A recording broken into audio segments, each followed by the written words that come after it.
Bienvenidos to our initial offering of the season. And someone asked me about, why do we do these on Friday? And I said, well, it's our happy hour. It's our intellectual happy hour.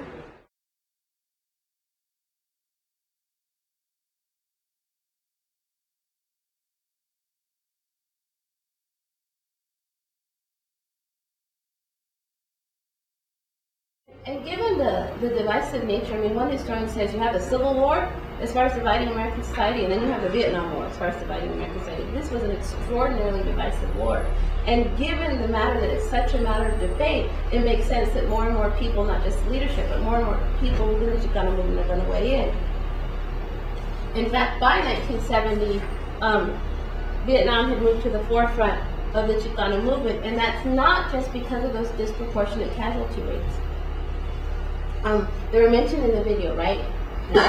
Okay, it's not just that. And you know it's not just that because the studies of disproportionate casualty rates show up in 67. The Chicano moratorium is taking off by 1970. In fact, those statistics are first used by organizations like the American GI Forum to say, whoa, look it, we're loyal, we're patriotic, give us our rights now.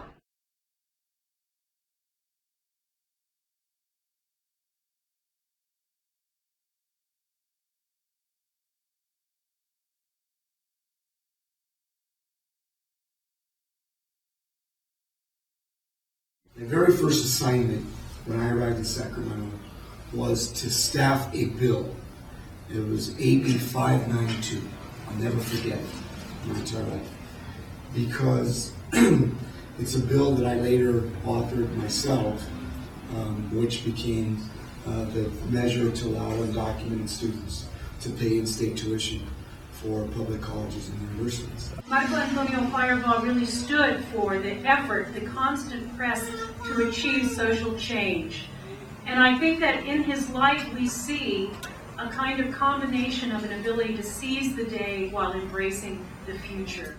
I think that in remembering his life, we have to remember that his was a life well lived. It was marked by his ability to not only move from his beginnings as an immigrant to the United States to achieve political office, but the willingness to make those same paths of opportunity available to others.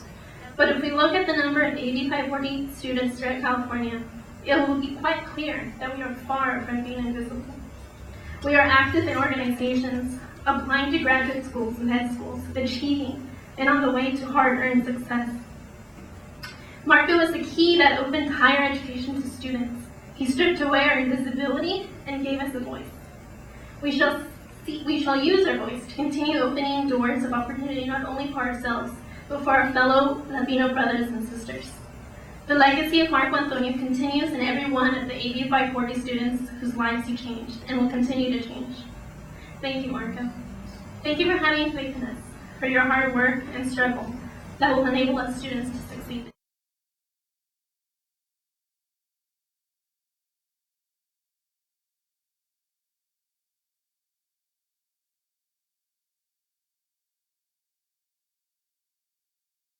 Loyal sisters in prison, I am not free. I leave my spirit here with you and the rest of the brothers. May it linger forever with the men who refuse to be broken. Thank you for your understanding. I shall never forget it. Your faith in me, I shall not betray. Stay strong, my beautiful brown brother.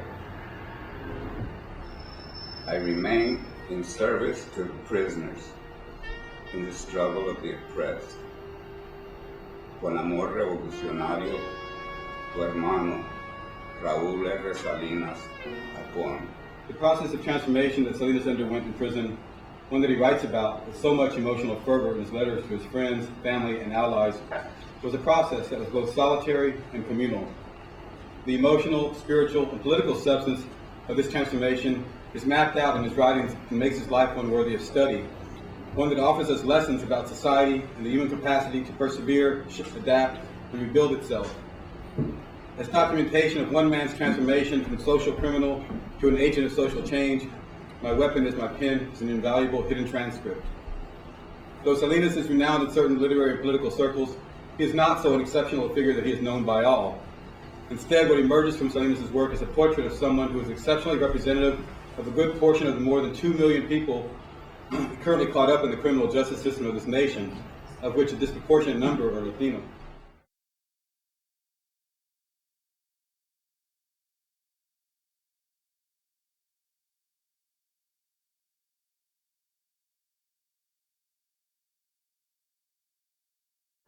The identity of Los Angeles, I think, is defined by the things that ordinary, working class, middle class people want and like. Disneyland, baseball, automobiles, freeways, and perhaps most of all, movies.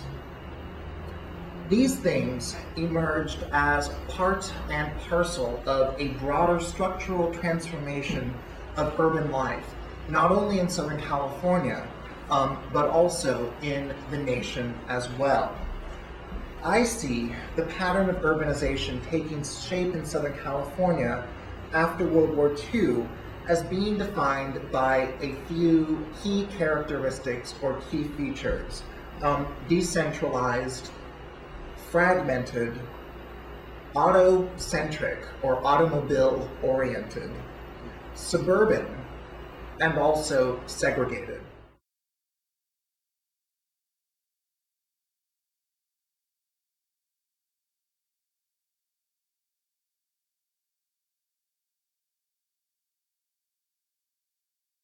Psychological and contextual resources are key to understanding political engagement, and that both individuals and the communities share what I call psychological and contextual capital. And in terms of psychological capital, I define that as social capital that exists within the individual psyche and gives a person the motivation to act on behalf of the collective. And this is a little different. There is a whole social capital literature we can talk about more in the Q&A if you want. I'm trying to sort of take it out and talk about it a little differently than Bob Putman does. And I call this kind of capital a mobilizing identity, which I define as ideology plus agency. And so again, if we define ideology the way Michael Dawson was, as a particular worldview, these Latinos had a very consistent worldview in terms of all of them, or I should say 97 of 100 of them thought that there were negative stereotypes against Latinos. They were very consistent in terms of what those stereotypes were. They were consistent in their interpretation of the political environment. The difference was these Los Angeles respondents had a very strong sense of personal agency, had a sense that they could actually do something about this. That yes, there are these negative things happening, but in fact, they could actually act in order to change it. What we know is that, in California, 1 out of 3 Californians today self-identify as Latino or Hispanic. We know that at some point, maybe as early as 10 years from now, the proportion of Latinos in the state of California will exceed the proportion of whites in the state of California. The key question, though, which vexes political scientists, is will these population projections translate into political power?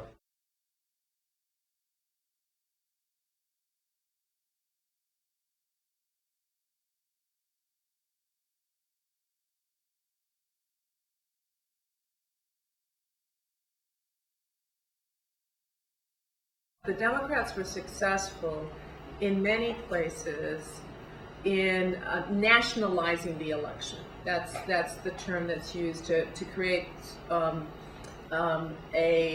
pressure or momentum that district after district they were able to pin all the dissatisfaction with President Bush, with Iraq, with his leadership, the frustrations. People still feel insecure about the economy, even though by certain levels the economy is actually doing pretty well, but people still feel insecure and they are worried about the future. And basically the 6 years of the Bush administration, there's a sense of incompetency. And so very low approval rates, historically low approval rates. And so they were able to put onto Republicans across the nation that they were part of the problem. The marches did one thing. They made it very difficult for them to pass the draconian kinds of policies behind closed doors because it's out in the open. And whether we mobilize around it, whether we get enough voters around it or not, it's out there. And as long as we make the issue a public issue, we're on the winning side, and I think that's very important in the short run, anyway. Right? We can't continue to stay that way, right? But I think in the short run, I think it's unfair to expect us to mobilize 1 million voters around this issue when a lot of them weren't citizens, and there's a lot of things going on. But we can agree or disagree on that. But my point is that a public agenda is very important. If you don't have it out in front of people, the politicians aren't then going to look around, right? They're not going to be accountable. If it's an election year or not, there's the conscience of participating, of becoming a citizen. It's right there. You can always vote, register, vote, no matter what. And that's something that I think needs to happen in the broader Latino community. Citizenship should be an everyday activity. I work with Southwest Voter, which is a nonpartisan, nonprofit organization. We're based out of San Antonio, Texas, but our other main office is in Los Angeles. And our main goal is just to register Latinos and to get out the vote, to get out the Latino vote. One of the things I did this year, which is new for Southwest Voter, was to concentrate on youth, registering youth, and trying to get out the youth vote. Now, I started out working in Los Angeles in September. And let me tell you, it is so difficult to talk to youth and to register youth. You would think that me being a person who's young and everything and energetic, I could really try and get people to register to vote. But talking to youth these days, they're completely apathetic. They have no desire to be involved in politics. They don't understand or even want to understand what's happening in politics, and they don't think it affects them at all. You'll be amazed how many people I talk to who thought that they asked me, what does it matter? My vote doesn't matter anyway, or what does it have to do with me? Or, or they just absolutely didn't care at all. They had no idea who was running in their districts at all, and they didn't care, they didn't want to care, and they would just walk away. So as a person who's young, and I see a lot of young faces in the crowd, I want to say please encourage, one of the things I want to say is please encourage you and your fellow peers and everything to try and become more involved in politics, because it does matter.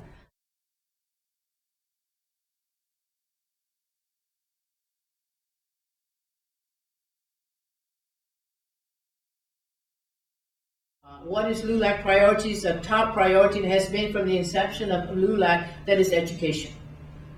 Education, and as a matter of fact, LULAC was responsible because there was a lot of segregations in schools. Here in California, what is it, Mendoza versus Westminster? Where they had the very inadequate schools for Latinos, and the reason they said that the language barrier. They didn't know how to speak English, so therefore let's put them in separate. But what they didn't do is that they didn't give us some good schools. I mean, they were really, really run down schools. They didn't have the resources or nothing. So LULAC was there, and that was one.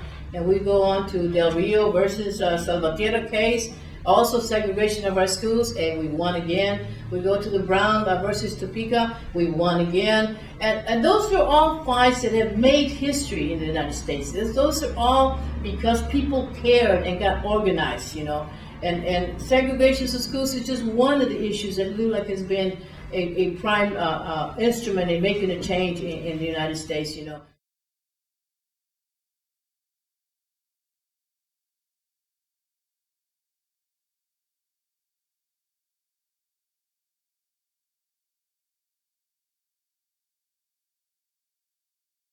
It's in that process of cultural interaction and what follows from it that Paredes begins to try to understand for himself the ways in which cultural change occurs, the ways in which cultural mixing within cultures occurs, and initiates for him the beginnings of a way of understanding the coming into being of a whole new way of understanding the interaction between distinct worlds in the post-war period.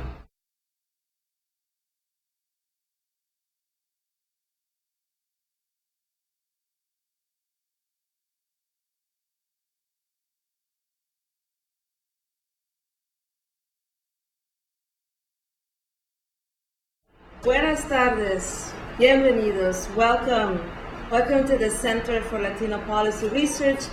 My name is Patricia Baquedano Lopez. I'm the interim chair of the center for this calendar year.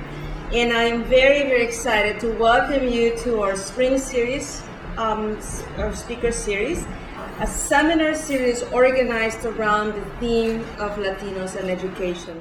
Because what we do, the investment in the positive experience of children and the faces that you saw there, those are all my children in our program.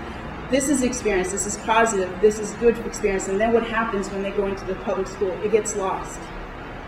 It gets lost. And that's why we're vested in the long term with them, not just for the years that we have them with us. I think Latino preschoolers come with a wealth of knowledge. But what I've seen, to my disappointment, is that it doesn't get recognized. And so preschoolers, in preschool, what many preschools really applaud is somebody who talks a lot, somebody who can do the alphabet, somebody who can name a lot of colors, and somebody who can maybe do a lot of counting or numbers. But our kids often don't bring this, but they bring equally valuable skills. They bring a lot of cultural capital that goes untapped. They bring all these beautiful family literacy practices, poetry, chants, dichos, tongue twisters, all these things that we practiced when we were children. It totally goes untapped because our teachers, since they don't represent us, they don't know how to tap into that.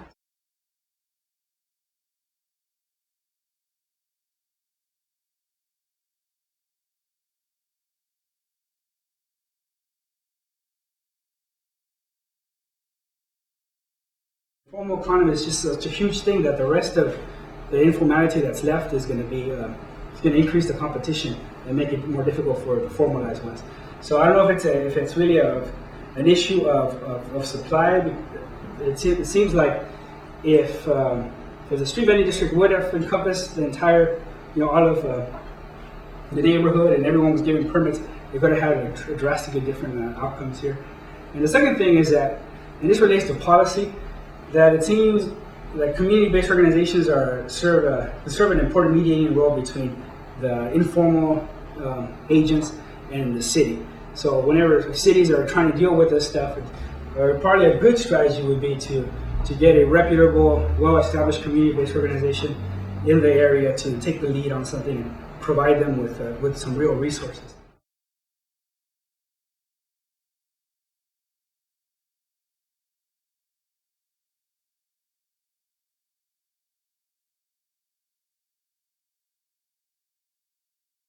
The pre-migration status of immigrant groups helps predict college attendance rates among 1.5 and second-generation immigrant groups in the U.S. So this was the group level analysis, remember.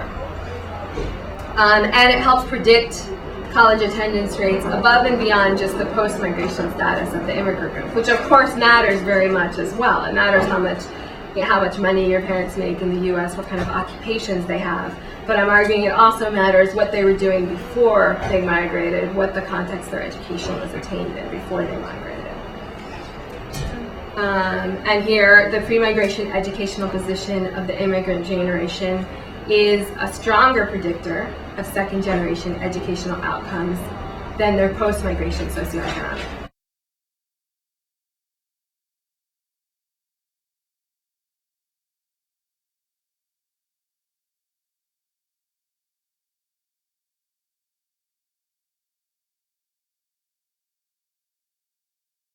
When you look a little bit deeper and you start to see some extraordinarily disturbing patterns, is that the fact of the matter is that when you look at the perimeter, remember I was showing you that first map that IDEA did. This was another map that was produced by, I believe it was folks from IDEA and Inner City Struggle and a number of other of people. But what they found is that 20%, the schools Whitney, who happens to have one of the highest college-going rates in the state of California, San Marino High School, Santa Monica High School, Maricosta High School, Calabasas, in terms of public schools, the college-going rates, you see that those schools also, coincidentally or whatever, have 20% more courses in these schools satisfy the UC curriculum compared to the schools that have high concentrations of African American and Latino youth concentrated in the center of the map.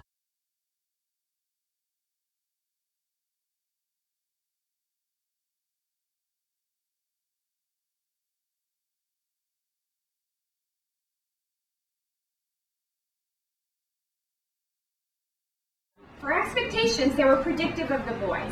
If you think about it, that makes sense because the boys' reading trajectories was such an important predictor of who went to college and who didn't. It makes sense that the parents knew about that, and so they were shaping their expectations according to that.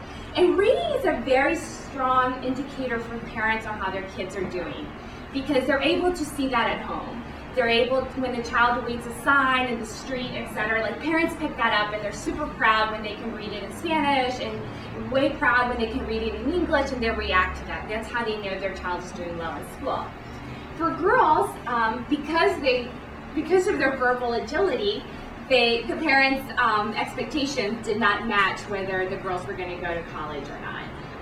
Again, remember the reading and the language acquisition was not predictive for the girls, so it makes sense that the parents also had a hard time adjusting their expectations for the girls because they weren't quite sure how they were doing. So girls, in many ways, either we compensate for not knowing how to read as well, or we're able to fool people. I'm not quite sure which one it is, but the verbal agility is there to be able to do that. The gap between Latinos and whites in terms of participation in higher education has increased over the last couple of decades. And research continues to show that Latinas are the least likely of all women groups to complete their bachelor's degree, which is really interesting because we are seeing that they're entering higher education in sort of greater numbers compared to their male counterparts. And we also know that there's research suggesting that they tend to be achieve academically at higher rates, but something happens in higher education that I think affects retention and persistence. Is what we're doing, for instance, the critical pedagogy, how we teach, when we say get into groups, does that positively or negatively affect males, right? In other words, one of the things that I've understood in my own research is that men have a hard time telling or being in a position to say, I'm not sure I know this, or I have to get into a group, or I don't want to ask for help, right? That's one of the things that I keep finding in my research. I don't want to ask for help because, men don't ask for help, right? And when you get to that, and it's partly not just necessarily a family and cultural thing, but it's a societal issue about what men do and what the expectations are about being women in society, but also women in classes.